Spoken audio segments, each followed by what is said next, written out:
বিদেশি লিগে অংশ নিতে মুমিনুল হক, মুস্তাফিজুর রহমান ও তাসকিন আহমেদকে 23 ডিসেম্বর পর্যন্ত আনাপত্তিপত্র এনওসি দিয়েছে বাংলাদেশ ক্রিকেট বোর্ড বিসিবি। বিষয়টি নিশ্চিত করেছে বিসিবির ক্রিকেট অপারেশনস বিভাগের ইনচার্জ শাহরিয়ার নাফিস। মুমিনুল, মুস্তাফিজ ও তাসকিন তিনজনই 23 ডিসেম্বর পর্যন্ত এনওসি পেয়েছেন। মুমিনুল অস্ট্রেলিয়ায় উড়াল দিয়েছেন আগের দিন। তিনি খেলবেন New South Wales Great Cricket Blacktown District Cricket ক্লাবের হয়ে।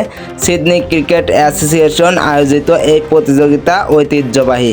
স্টিভ স্মিথ ও মিচেল স্টার্কের মতো ওসি তারকারা একসময় খেলেছেন এই লিগে। মুস্তাফিজ বৃহস্পতিবার রাতে দেশ ছেড়েছেন। তিনি গেছেন সংযুক্ত আরব আমিরাত আইএল টি20-তে। সেখানে দুবাই ক্যাপিটালসের হয়ে খেলবেন এই বাঁহাতি পেসার। তাসকিন আহমেদ পাচ্ছেন শারজাহ ওয়ারিয়র্সের জার্সি গায়ে মাঠে নামার সুযোগ।